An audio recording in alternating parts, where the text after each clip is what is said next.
Good evening students. तो आज जो हम इलेक्ट्रोकेमिस्ट्री में अपना टॉपिक जो है इलेक्ट्रोलाइटिक कंडक्टेंस इसको हम स्टार्ट कर रहे हैं। और ये हमने टॉपिक जो है ऑलरेडी डिस्कस किया हुआ है इन एक्स्ट्रा क्लास में, बट लेकिन कुछ लोग जो हैं एक्स्ट्रा क्लास में नहीं आ पाते हैं, उनके लिए हमने जो है इसको फिर से यहाँ पे पहले इसके फार्मूले जो हम डिस्कस कर लेते हैं, फिर उसके बाद न्यूमेरिकल आपको हमने पहले ही इसके बाहर करा रखे हैं, तो आपको थोड़ी सी आसानी होगी। अब कुछ लोगों को क्या होता होगा कि ये इसमें पढ़ा टॉपिक तो है नहीं, तो टॉपिक अगर पढ़ा नहीं है तो क्या हो जाता है कि अब इसके न्यूमेरिकल आपको थोड़ा सा लगते हैं लेंदी लगने लगते हैं। ठीक, तो हम इसके एक बार फार्मूले फिर से रिवाइज कर लेते हैं। जिन्होंने पढ़ लिया है वेरी गुड, फिर से एक बार रिवीजन कर लें, और जिन्होंने नहीं पढ़ा है तो इसको एक बार से पढ़ के फिर उसके बाद जो हमने न्यूमेरिकल आपके अपलोड किए हुए हैं वो न्यूमेरिकल को जाके देखें, तो वो क्लियर एक एक पॉइंट आपको समझ में आएगा। तो सबसे पहले हम चलते हैं इलेक्ट्रोलाइटिक कंडक्टेंस। हमारा सबसे पहले इसमें देखो क्या है, ये जो होते हैं सबसे पहले अगर हम बात करें तो कंडक्टर्स में, तो कंडक्टर, ठीक, पहली बात तो कंडक्टर समझ लेते हैं क्या होता है। कंडक्टर वो होते हैं जिससे हमारी इलेक्ट्रिसिटी क्या होती है, पास होती है, उसमें इलेक्ट्रिक जो होते करंट कंडक्ट करने की क्षमता होती है, उसी को हम बोल देते हैं कंडक्टर। और जो कंडक्टर हमारे बेसिकली होते हैं वो टू टाइप्स के होते हैं, ठीक है। एक तो होते हैं बेटा इलेक्ट्रॉनिक कंडक्टर, और एक होते हैं इलेक्ट्रोलाइटिक कंडक्टर, ठीक है। दो हमारे तरीके हो गए, एक हो जाता है इलेक्ट्रॉनिक कंडक्टर, दूसरा हो जाता है इलेक्ट्रोलाइटिक कंडक्टर। जो इलेक्ट्रॉनिक कंडक्टर्स होते हैं ये यहाँ पर जो होते हैं इसको हम बोल सकते हैं जनरली क्या, मेटेलिक कंडक्टर, ठीक, मेटेलिक कंडक्टर। और इसमें जो होते हैं वो आपके फ्री इलेक्ट्रॉन्स होते हैं। जो करंट इसमें वैरी होता है वो होता है फ्री इलेक्ट्रॉन के द्वारा। और जो इलेक्ट्रोलाइटिक कंडक्टर होते हैं इसमें आपके क्या होते हैं, बेसिकली ये सोल्यूशन में देखते हैं, ठीक है, बेसिकली सोल्यूशन में देखते हैं। अब जो सोल्यूशन में जो देखेंगे तो आपका जो इलेक्ट्रोलाइट है वो मॉल्टन स्टेट में हो, ठीक है, मॉल्टन स्टेट, मॉल्टन और फ्यूज स्टेट हो सकते हैं, दोनों एक ही चीज है, मॉल्टन और फ्यूज स्टेट, और एक्वस स्टेट, ठीक है, एक्वस स्टेट।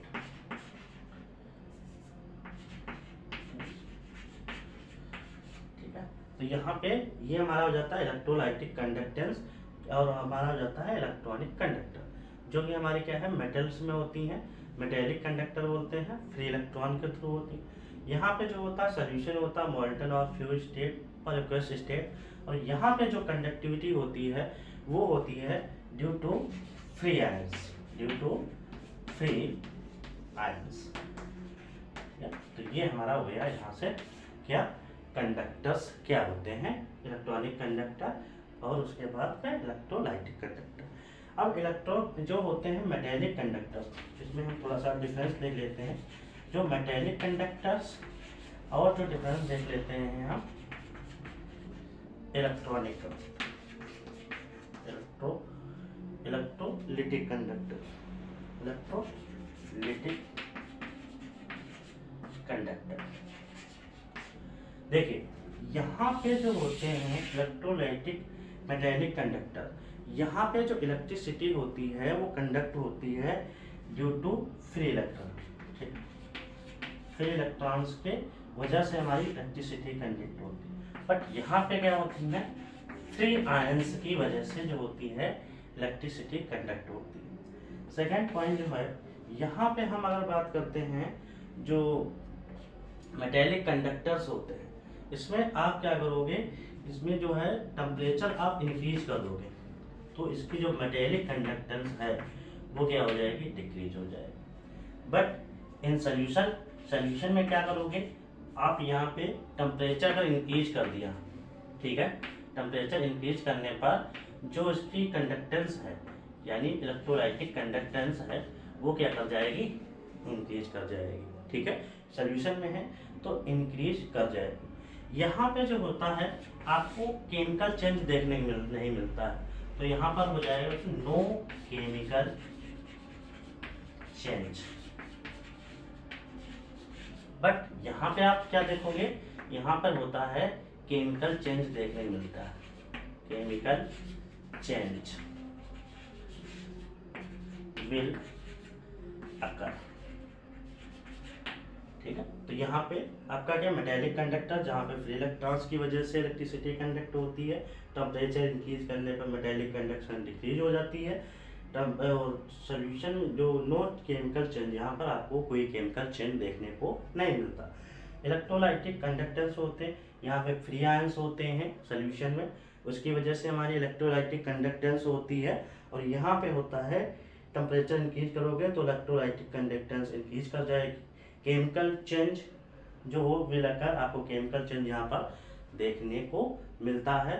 तो ये हमारा वो हो गया यहाँ तक। इसके बाद आगे देखते हैं क्या हो सकता है।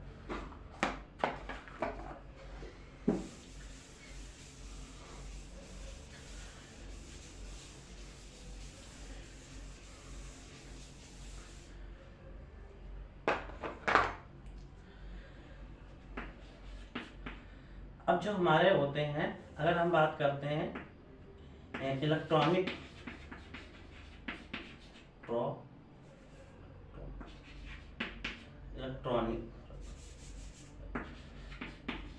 इलेक्ट्रोलाइट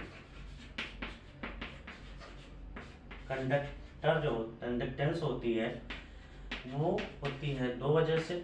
एक तो हमारे क्या होने चाहिए, स्ट्रॉन्ग इलेक्ट्रोलाइट की वजह से हो सकती है, या फिर आपका क्या हो सकता है, वीक इलेक्ट्रोलाइट।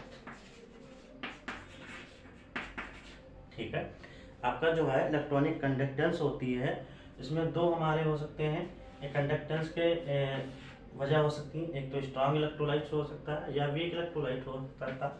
अब देखो, जो स्ट्रॉन्ग इलेक्ट्रोलाइट होते हैं उसका जो डिग्री ऑफ डिसोसिएशन होता है, ठीक है, डिग्री ऑफ डिसोसिएशन वो होता है अल्फा, इसको बोलते हैं, और ये होता है 1। और इसमें जो होता है वो अल्फा जो होता है वो लेस देन 1 होता है। ठीक है, अल्फा लेस देन 1, यानी डिग्री ऑफ डिसोसिएशन जो होता है वो लेस देन 1 होता है। अब दोनों की अगर हम बात करते हैं, जो स्ट्रॉन्ग इलेक्ट्रोलाइट, जैसे कि हम बात करते हैं HCl ले लिए, स्ट्रॉन्ग इलेक्ट्रोलाइट HCl होता है, तो ये क्या करेगा, सोल्यूशन में H+Cl-, आपने 100 मॉलिक्यूल ले रखे हैं, तो यहाँ पे आपके 100 ही ब्रेक डाउन हो जाएंगे। ठीक है, अब लेकिन जब हम बात करते हैं वीक इलेक्ट्रोलाइट की, वीक इलेक्ट्रोलाइट जैसे हो गया हमारा एसिटिक एसिड, ठीक है, वीक इलेक्ट्रोलाइट, तो इसमें क्या होता है, यहाँ पे जो आयंस होते हैं, ठीक है, आयंस होते हैं वो हमने लिए 100%, तो एक टाइम के बाद में क्या हो जाएंगे, वो उसमें मान लो 90 या फिर 80 मॉलिक्यूल्स ही क्या होंगे, डिसोसिएट होंगे। अगर हमारा यहाँ पे 90 हुआ है तो यहाँ पे बच कितने जाएंगे, 90 = 10, और अगर हमारा 80 हुआ तो 100 - 80। ठीक है, तो यहाँ पे जो है वो कंप्लीट डिसोसिएशन नहीं होता। जो हमारा स्ट्रॉन्ग इलेक्ट्रोलाइट होता है, यहाँ पे जो होता है वो कंप्लीट डिसोसिएशन हो सकता है, इसको कंप्लीट डिसोसिएशन। ठीक है, और यहाँ पे जो होता है वो कंप्लीट डिसोसिएशन नहीं होता है। ठीक है, और साथ में जो हमारे इनको जो बोलते हैं वो हम बोलते हैं एक्टिव आयंस। ठीक है, और इनको बोलते हैं हम पैसिव आयंस। ये जो हमारे आयंस होते हैं वो एक्टिव आयंस बोलते हैं, और उसके साथ में दिया हुआ हमारा जो होता है वो होता है पैसिव आयन। आगे देखते हैं क्या हो सकता है।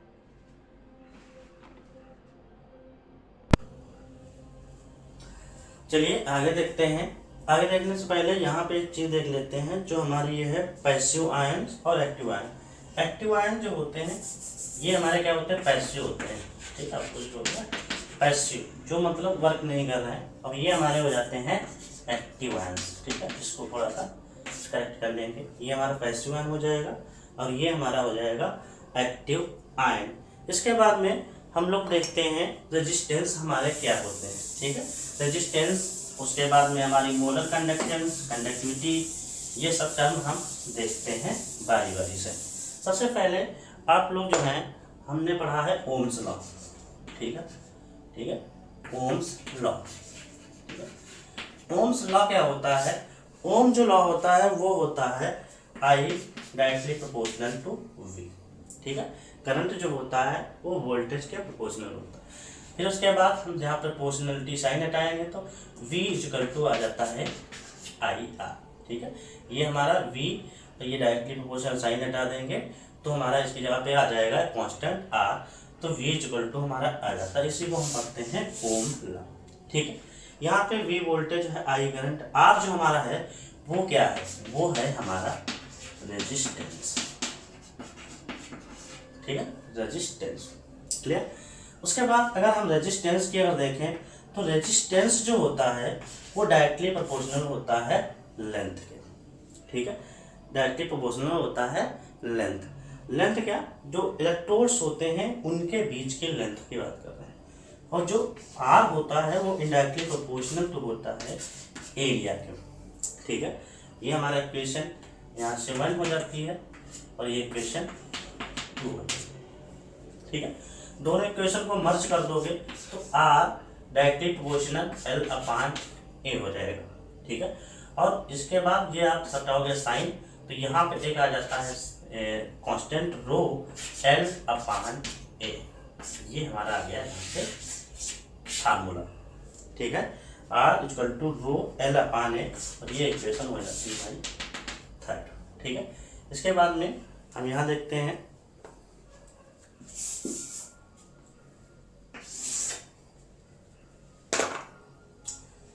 ये आर हमारा है।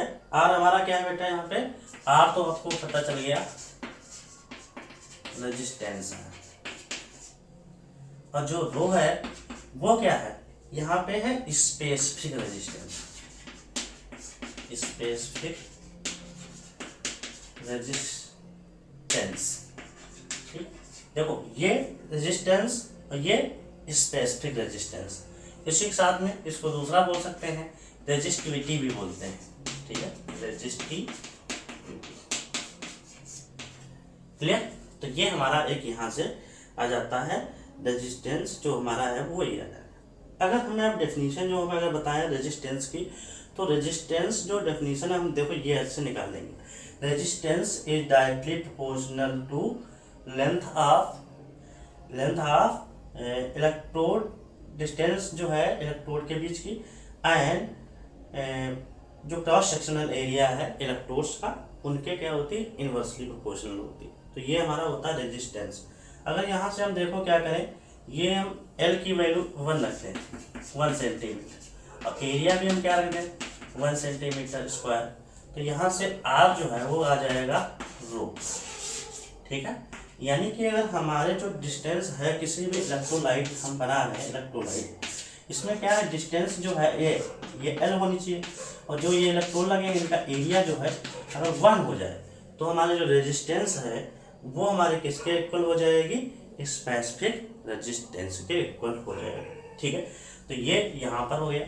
जो यहाँ से हम बात कर सकते हैं कि दूसरा हमारा आ जाता है कि हम निकालना है क्या हमें कंडक्टिविटी। तो इस फार्मूले को जो हमने लिखा है 1 अपान, इसको हमको क्या करना, जस्ट रिवर्स करना, 1 अपान आर इक्वल टू 1 अपान रो, और यहाँ से ये रिवर्स जाएगा बेटा तो आपका हो जाएगा E अपान L, ठीक है। तो ये 1 अपान आर जो है वो हो जाएगा आपका G, ठीक है, और ये आपका हो जाएगा K, और ये हो जाएगा आपका A अपान L, ठीक, ये हमारा फार्मूला आ जाता है। तो जो हमारा G है उसको बोलते हैं बेटा है कंडक्टेंस, ठीक है, कंडक्टेंस, और इसको बोलते हैं हम स्पेसिफिक कंडक्टेंस और कंडक्टिविटी, ठीक है। आपको यहाँ पे क्या रखना है, ये हमारा कंडक्टेंस, सेम यहाँ से देखो आर हमने रेजिस्टेंस उसको कह दिया स्पेसिफिक रेजिस्टेंस इस वाले में से, और यहाँ पर भी देखो इसको हमने कंडक्टेंस और इसको बोल दिया स्पेसिफिक कंडक्टेंस और कंडक्टिविटी, ठीक है। यहाँ तक ये हो गया। अब जो ए हमारा एरिया है, एल हमारा ये है, ठीक है। तो यहाँ से हम जी निकल आया, के निकल आया और ये हमारा फार्मूला यहाँ से निकल आया। ये हमारा इक्वेशन हो गई आपकी जो है 4, ठीक है। नेक्स्ट देखते हैं,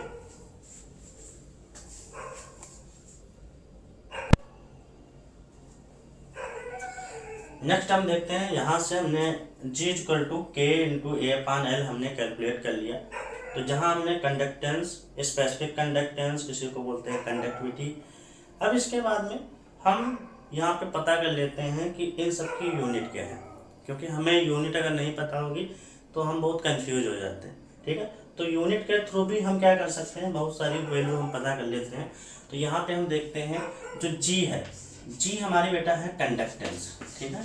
अब हम पता करें कंडक्टेंस की जो होती है यूनिट क्या होती है, ठीक है। तो यहाँ पे यूनिट ऑफ कंडक्टेंस जो G है, ठीक है। तो अब देखते हैं जो G हमारा है वो आया किसके इक्वल है, 1/r के। इसी के पहले हमने ये वाली इक्वेशन लिखी थी 1/r 1/ρ, और ये हमारा क्या था 1/ρ और a/l ये था, ठीक है। तो जो हमारा रेसिप्रोकल किसका है, ये r का। तो कंडक्टेंस की अगर डेफिनेशन में लिखनी हो तो it is the reciprocal of resistance, ठीक है। तो ये हो जाएगा, और यहाँ पे 1/r की यूनिट क्या होती है, ओम, ठीक है। तो इसको हम ओम ऊपर ले जाएंगे तो हो जाएगी ओम इनवर्स, और इसको जो हम एक वर्ड और से लिखते हैं वो है साइमेंस, ठीक है। तो हम कैपिटल एस लिख देते हैं साइमन, ठीक है। तो यूनिट हम किसकी निकाल लिए, जी की, यानी कंडक्टेंस। अब आता है बेटा हमारे पास ये के की यूनिट हमें निकालने की, ठीक है। तो इसको चलो हम देखते हैं इसको कैसे निकालेंगे। सबसे पहले देखो ये फार्मूला हमारा जो है यहाँ से ये के, तो के इक्वल टू ये 1/r है, तो इसको 1/r इधर रहने ही दो 1/r, और साथ में हम इसको इधर भेजेंगे, ठीक है। ये हमारा के है, इसको L/A, तो ये हो जाएगा L/A, ठीक है। उसके बाद में हम यहाँ यूनिट रख लेते हैं, 1/r इसकी हो जाएगी ओम, ठीक है। L हमारा जो है लेंथ है, इसकी होगी सेंटीमीटर, एरिया है तो सेंटीमीटर स्क्वायर, 1 सेंटीमीटर कटेगा, तो ये ऊपर जाएगा तो हो जाएगा ओम इनवर्स सेंटीमीटर इनवर्स, ठीक है। और इसके साथ में दूसरे हम लिख सकते हैं, इसको हम लिख सकते हैं क्या है, साइमन और सेंटीमीटर इनवर्स, ठीक है। और अगर हम मीटर में रखते हैं तो यहाँ पे आ जाएगा साइमन मीटर इनवर्स, ठीक है। तो आपको ये हमारी यूनिट्स हैं, इसमें जो कंडक्टेंस है वो साइमन है, और जो हमारी स्पेसिफिक कंडक्टेंस या कंडक्टिविटी है वो आपका साइमन सेंटीमीटर पर सेंटीमीटर या साइमन पर मीटर आ जाएगा, ठीक है। तो ये हमारा हो गया, यहाँ से इसकी यूनिट्स हो गई, ठीक है। नेक्स्ट हम देखते हैं, इसमें हमारा होता है सेल कांस्टेंट। वो सेल कांस्टेंट कहाँ से आता है, इसको जरा हम देखते हैं। तो यहाँ पे हम देख लेते हैं सेल कांस्टेंट, ठीक है। सेल कांस्टेंट को हम यहाँ पे x से डिनोट करते हैं, अलग अलग बुकों में किसी में G स्टार या कुछ भी डिनोट कर देते हैं, लेकिन हम यहाँ पे डिनोट कर रहे हैं आपको x से, ठीक है। तो x जो है यहाँ पे x इक्वल टू हो जाता है L/A, ठीक है। L/A, ये देखो हमारा हो जाएगा L/A। तो यहाँ पे x की जो हो जाएगा वो फार्मूला हो जाएगा L/A, ठीक है। तो अब जो यूज हमें निकालना है यूनिट ऑफ सेल कांस्टेंट यानी x, ठीक है। सेल कांस्टेंट x, तो ऊपर बेटा हमारा आएगा सेंटीमीटर, एरिया हो जाएगा वो सेंटीमीटर स्क्वायर हो जाएगा, ठीक है। 1 सेंटीमीटर से सेंटीमीटर घटा तो हो जाएगा सेंटीमीटर इनवर्स, ठीक है। और अगर हम मीटर में रखे होंगे तो आ जाएगा मीटर इनवर्स, ठीक। तो यहाँ पे हमारे फार्मूले से क्या निकला, कंडक्टेंस, स्पेसिफिक कंडक्टेंस ये L/A है, वो हमारा आ गया क्या, सेल कांस्टेंट ये हमारा, ठीक है। और आपको यूनिट, जैसे कि आपको सेल कांस्टेंट फार्मूला भूल भी जाए कि L/A है, तो आपको ये याद रखना है कि सेंटीमीटर इनवर्स इसकी यूनिट है। यूनिट याद कर लेंगे तो क्या हो जाएगा, आपको ये पता चल जाएगा L ऊपर था या नीचे था।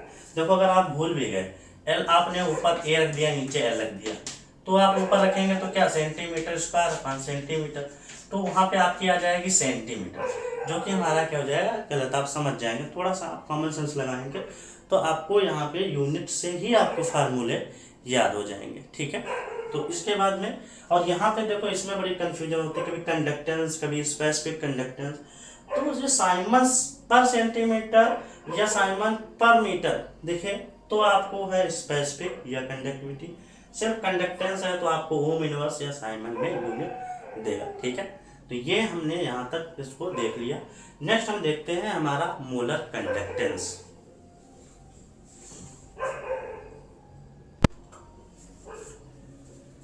देखिए नेक्स्ट जो हमारा आ जाता है वो मोलर कंडक्टेंस, इसके बाद में हमारा है। तो मोलर कंडक्टेंस को हम देखते हैं क्या होंगे यहाँ पर। सबसे पहले जो मोलर कंडक्टेंस आपको है वो फार्मूला याद करना है लेमडा एम। ठीक है, इसको लेमडा बोलते हैं। आप इसको लेमडा ऐसे भी बना लेते हैं, कुछ लोग लेमडा इसको ऐसे भी बनाते हैं। ठीक, तो आपको जो सुटेबल लगता है, जो आपको अच्छा लग रहा है वो आप बना सकते हैं। ठीक है, तो लेमडा एम इक्वल टू हो जाता है के अपान सी, के बाई सी। ठीक है, के हमारा क्या है, अभी हमने बताया आपको स्पेसिफिक कंडक्टेंस है। ठीक है, सी हमारी जो है कंसंट्रेशन है। अब देखो हमें फार्मूला एक्चुअली में होता है हमारा क्या है, के बाई सी, लेकिन हम जो देखते हैं फार्मूला के बाई सी इंटू 10 की पावर 3, तो हम उसको क्या करते हैं, कन्वर्ट करते हैं। ठीक है, तो सबसे पहले देखो ये इसका अगर हम देखें तो ये इसकी यूनिट आ जाएगी बेटा साइमन पर सेंटीमीटर, और इसकी आएगी मोल पर लीटर, मोल पर लीटर। क्यों, ये हमारी है कंसंट्रेशन यानी कि मोलारिटी। ठीक है, तो ये हमारी जो सी होती है वो बेसिकली होती है बेटा मोलारिटी। ठीक है, number of moles per litre, तो मोल पर लीटर। अब इसको हम कन्वर्जन करते हैं। तो सबसे पहले देखो कन्वर्जन के लिए हम क्या करते हैं, आपके पास कोई आपके मान लो पानी की टंकी है। ठीक है, पानी की टंकी। ठीक है, पानी की टंकी में हम लेते हैं, मान लो आपके पास है 1 मीटर उसकी जो है लेंथ है, और 1 मीटर उसकी ब्रेड्थ है, और 1 मीटर उसकी हाइट है इस पानी की टंकी में। ठीक है, तो उसमें आपका जो वाटर आएगा वो आएगा बेटा 1000 लीटर। ठीक है, 1000 लीटर। अब हम बात करें 1 मीटर क्यूब इक्वल टू कितना हो जाएगा बेटा, 10 की पावर 3 लीटर। अब हम क्या करते हैं, इस लीटर को हम कन्वर्ट कर लेते हैं। यहाँ से देखो 1 लीटर जो आ जाएगा, यहाँ से हम देखें तो 1 लीटर इक्वल टू 10 की पावर -3 मीटर और क्यूब आ जाएगा। एक तो ये, ठीक, इसको भी हम अभी यूज करेंगे। सेकंड आपको देखो 1 सेंटीमीटर, यहाँ पे आप देखिए 100 सेंटीमीटर। ठीक है, और यहाँ पे 100 सेंटीमीटर एंड जो है 100 सेंटीमीटर। ठीक है, तो आपका टोटल आ जाएगा बेटा 10 की पावर 3 लीटर। यहाँ से 2 0 यहाँ से कैंसिल आउट हो गए, 1 यहाँ से, तो ये हमारी 10 की पावर 3 कैंसिल हो गए। तो यहाँ से बचता है आपका बेटा 10 की पावर 3 और सेंटीमीटर कितना हो गया, क्यूब, और 1 लीटर। तो 1 लीटर जहाँ पे क्या हो जाएगा, ये आपका हो जाएगा ये। ठीक, अब देखो क्या है, मीटर जहाँ पे अगर डेसीमीटर रखेंगे तो 1 मीटर में कितने होते हैं, 10 डेसीमीटर होते हैं। ठीक है, 10 इंटू 10 इंटू 10, और यहाँ पे आपका है 10 की पावर 3 लीटर। यहाँ से आपके सारे कैंसिल हो जाते हैं। तो 1 डेसीमीटर क्यूब जो होता है 1 लीटर, कहीं पे आपका 1 लीटर जहाँ पे लिखा होता है मोल पर डेसीमीटर, जैसे आपको यूनिट पड़ता है कंसंट्रेशन, तो मोल पर लीटर लिखा होता है। इसकी जगह पे आपको कई जगह पे जो केमिकल काइनेटिक्स पढ़ते हैं उसमें आ जाता है मोल पर डेसीमीटर क्यूब। ठीक है, तो मोल पर डेसीमीटर यानी 1 लीटर के इक्वल जो होता है डेसीमीटर क्यूब। ठीक है, तो ये हमारा जो है कन्वर्जन है, और ये हमारा किसका है, वॉल्यूम का, volume conversion, volume conversion. Conversion होते हैं जिसमें हम इनको कन्वर्ट करें। अब चलिए देखो हमने यहाँ पर कन्वर्जन कर लिया है। अब देखो साइमन सेंटीमीटर लिखा है, मोल पर लीटर। अब इसको थोड़ा सा हम और मॉडिफाइड कर लेते हैं, साइमन सेंटीमीटर, नीचे हम आपको जो है मोल रहने देते हैं, मोल रहने दो, अभी ऊपर जाएगा तो ये लीटर हो जाएगा। ठीक है, अब इसकी जगह पे हम क्या करेंगे, साइमन सेंटीमीटर। ठीक है, ये तो हमारा ऐसे ही रहेगा। ठीक है, तो फार्मूले भी हम लोग लेते हैं, तो के अपान सी। ठीक है, इस तरह से। अब होगा क्या यहाँ पे, के अपान सी तो है, साइमन सेंटीमीटर इनवर्स, और यहाँ पे जो लीटर है 1 लीटर में कितने 10⁻³ मीटर है, हमें रखना है सेंटीमीटर क्योंकि हमारे पास क्या है सेंटीमीटर वाला, तो 1 litre equal to 10⁻³ centimetre cube. और नीचे हमारा क्या है, ये तो हमारी कंसंट्रेशन जो आएगी वो लास्ट में आएगी मोल। ठीक है, तो अब यहाँ से देखते हैं हम फाइनल आगे थोड़ा रफ कर लेते हैं। ये यहाँ तक, तो ये हमारा जो लैम्डा m आ जाएगा वो बेटा आएगा K/C। ठीक है, और साथ में देखो ये हमारा है ये 10⁻³ और ये साइमन सेंटीमीटर इनवर्स, ये सेंटीमीटर क्या हो जाएगा, यहाँ से पावर घटेगी तो सेंटीमीटर स्क्वायर हो जाएगा। साइमन हमारा वैसे रहेगा साइमन सेंटीमीटर स्क्वायर, और ये जो मोल है वो ऊपर जाएगा तो क्या हो जाएगा मोल इनवर्स। तो हमारा जो यहाँ पे फार्मूला आता है वो आपका क्या आता है K/C और ये इंटू 10⁻³ और इसकी जो यूनिट आएगी लैम्डा m मोलर कंडक्टेंस की वो आएगी साइमन सेंटीमीटर स्क्वायर पर मोल। ठीक है, यहाँ तक हमने इसको देख लिया। अब देखो क्या है कि इसी में फार्मूले में हम यहाँ पे अगर हम K/C, चलिए इसको रफ कर लेते हैं यहाँ तक।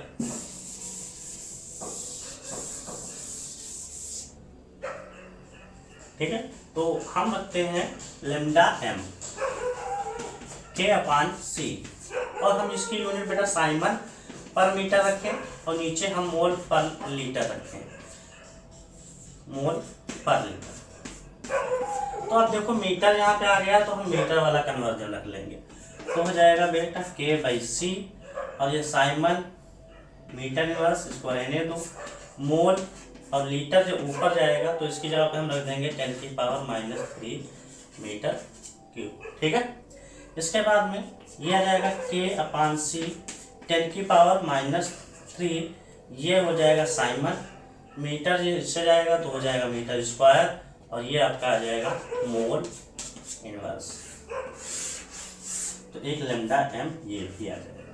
तो अब आपको क्या करना है, जैसे कि लैम्डा m देखो यहाँ सेंटीमीटर स्क्वायर है, तो जब आपको यहाँ पर k की वैल्यू साइमन सेंटीमीटर में दे तो आपको ये फार्मूला लगा देना है, और जब मीटर में दिया हो तो हमें K/C इंटू 10⁻³ ये आ जाएगा। इसकी यूनिट सब कुछ सेम होगा, बस यहाँ पे जो आप साइमन पर मीटर रखते हैं तो मीटर वाला रखेंगे और सेंटीमीटर रखते हैं तो आप सेंटीमीटर रखेंगे। तो दोनों में क्या अंतर है, यहाँ पे -3 है और ये प्लस का 3 है, और कन्वर्जन आप यहाँ से हमने बता दिया है। तो ये हमारा है यहाँ तक मोलर कंडक्टेंस। नेक्स्ट देखते हैं,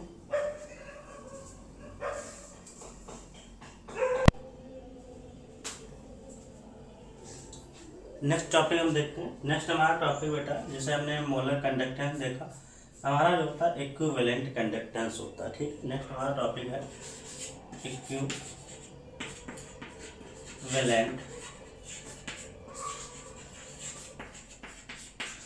कंडक्टेंस।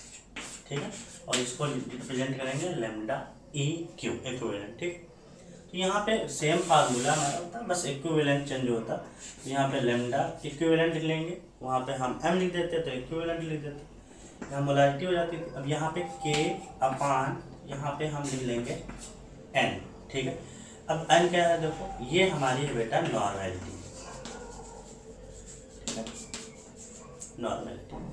यहाँ पे जो यूनिट्स आएंगे इसको समझाते हैं, इसकी जो यूनिट्स आएंगी यूनिट आएगी वो आएगी साइमन सेंटीमीटर स्क्वायर भी रहेगी और इक्विवेलेंट इनवर्स। ठीक है, और उसके बाद में साइमन मीटर स्क्वायर और ये इक्विवेलेंट के ऊपर इनवर्स मीटर है, और ये आपका इस तरीके से सेंटीमीटर मीटर दोनों है, दो तरीके सेंटीमीटर वाली और ये।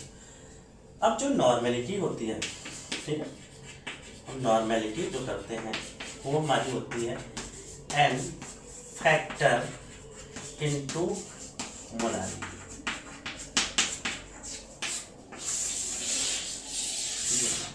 ठीक है, और n फैक्टर जैसे नॉर्मेलिटी तो m हो गई, इसको हम डिनोट करते हैं z से, और ये हमारा हो गया m। ठीक है। अब देखो यहाँ पे जो नॉर्मेलिटी उसकी जगह पे हम ये वैल्यू रखें तो lambda m is equal to K upon Z into M, ये हो जाएगा। इसके बाद देखो ये हमारा के अगर बाई एम की बात करें तो ये हमारा क्या था, ये सॉरी लेमडा इक्विवेलेंट, ठीक है। तो ये हो जाएगा क्या, लेमडा एम।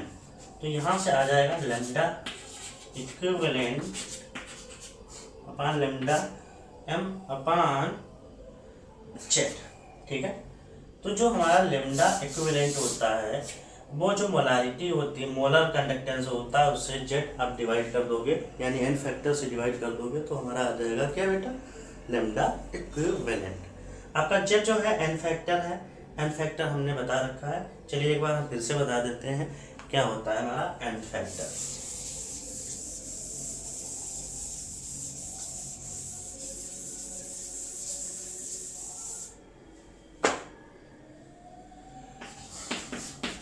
एन फैक्टर, ठीक है। एन फैक्टर सबसे पहले फॉर एसिड हम बात करें,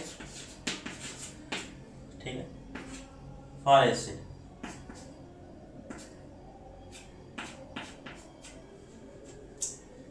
इसमें क्या होता है, जैसा कि हमने लिया HCl H2SO4 HNH3PO4, ठीक, ये हमने ऐसे लिए तो हमें पता है ये आंसर में होंगे H+Cl-, ये हो जाएगा 2H+SO4 के ऊपर 2- और ये 3H++PO4 के ऊपर -3, क्लियर। तो जो हमारा एन फैक्टर फॉर एसिड होगा, एन फैक्टर फॉर एसिड वो होता है हमारा क्या, जो हमारा जितने H आपके निकले किसी भी ये जो है इसमें H+ जितने निकल रहे हैं, यानी बेसिसिटी पे डिपेंड करता है। यानी जो हमारे जितने भी H+ आए हैं, यहाँ पे कितने आ रहे हैं, number of H ion,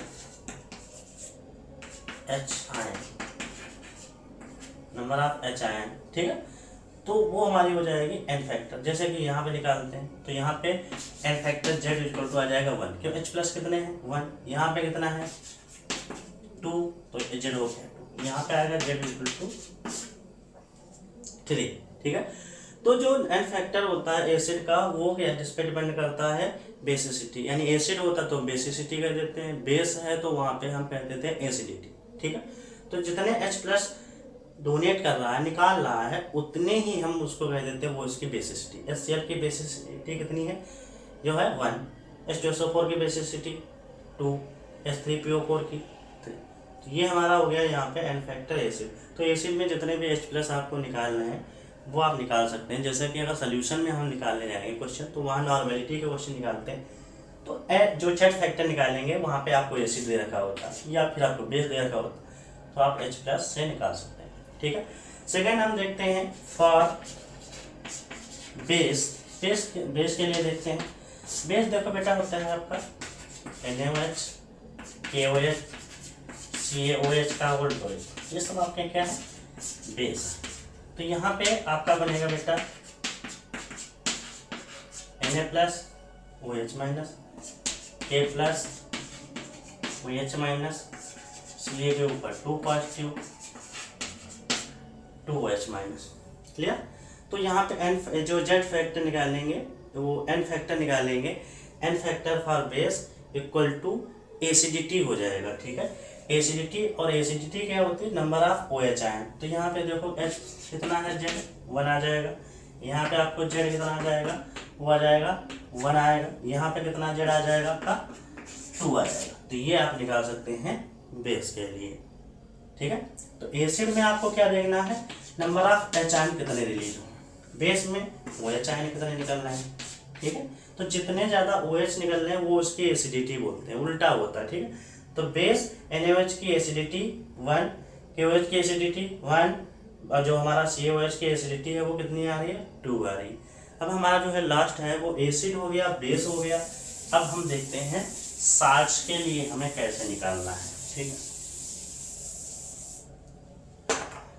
for salt के लिए आपको देखना है, जैसे हमने लिखना AlCl3, ठीक है, या फिर हमने लिख दिया NaCl। तो यहाँ पे ये ब्रेक हो जाएगा Al3 प्लस 3Cl माइनस, और यहाँ पे आपका Na प्लस और Cl माइनस।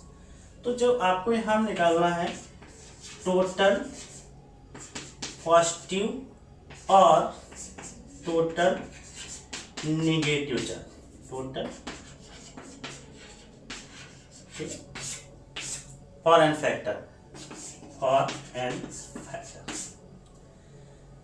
तो देखो AlCl3 यहाँ पे देखते हैं, यहाँ पे सबसे पहले देखिए क्या करेंगे, Z plus N plus, Z minus N minus, ठीक है। उसके बाद Z प्लस चार्ज कितना है यहाँ पे 3, और जो N प्लस है वो कितना है, वहाँ पे है 1, चार्ज कितना है प्लस का 3, तो चार्ज बेटा आ गया प्लस का 3। और जो यहाँ पे देखेंगे Z वो कितना है -1, स्टैचियोमेट्री इसकी 3, तो टोटल -3। तो टोटल चार्ज हम लेंगे पॉजिटिव में लेंगे, ठीक है, चाहे माइनस वाला ये वाला लो, दोनों में क्या आएंगे 3 3 आएंगे, लेकिन माइनस प्लस से कोई मतलब नहीं है। जब आप Z फैक्टर निकाल रहे हैं, N फैक्टर निकाल रहे हैं, तो यहाँ पे आपको टोटल चार्ज लेना है, ठीक है। तो यहाँ पे आपका Z जो आ जाएगा वो आ जाएगा बेटा 3, ठीक है, टोटल पॉजिटिव चार्ज और निगेटिव चार्ज। यहाँ पे जो Z है, Z इक्वल टू वो है आपका चार्ज, चार्ज कितना ये वाला, N जो है वो है स्टैचियोमेट्री, स्टैचियोमेट्री, ठीक है। तो ये हमारी स्टैचियोमेट्री कौन सी होती है, इसके आगे 1 है, ये 3, ये हमारी है N, और ये हमारा जो है वो है क्या Z, टोटल चार्ज जो सही, ठीक है। तो ये Z प्लस N प्लस, तो यहाँ टोटल चार्ज आपको देखना, चाहे पॉजिटिव का रख लो चाहे निगेटिव। तो यहाँ पे देखो बेटा आपका Z निकलेगा, कितना निकलेगा, इस पर टोटल पॉजिटिव चार्ज आ जाता है 1, ठीक है। इसके बाद में ये तो हमारा हो गया यहाँ पे, और भी साथ हम देख लेते हैं, जैसे आपके MgCl2 है, ठीक है, CaCl2 है, ठीक है, CaCl2। तो यहाँ पे क्या बनेगा, Mg2 positive plus 2 Cl negative, Ca2 positive और Cl माइनस। तो यहाँ पे टोटल चार्ज कितना पॉजिटिव, तो Z आ गया 2, यहाँ पे Z आ गया 2, ठीक है। नेक्स्ट देखते हैं क्या है,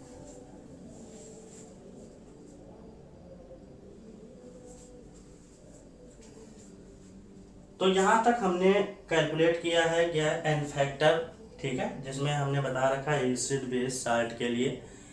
इस लेक्चर में हम इतना रखते हैं क्योंकि काफ़ी बड़ी वीडियो हो जाएगी, तो आपको थोड़ा सा देखने में आप थोड़ा बोरियत फील कर सकते हैं। इसके आगे हम इसी के आगे टॉपिक हम शुरू करेंगे, जो हमारा आगे इसके टॉपिक्स हैं, तो अभी इसी में इतना रखते हैं, बाकी उसके आगे हम नेक्स्ट लेक्चर में देखते हैं, ठीक है। अभी के लिए इतना ही, ठीक है।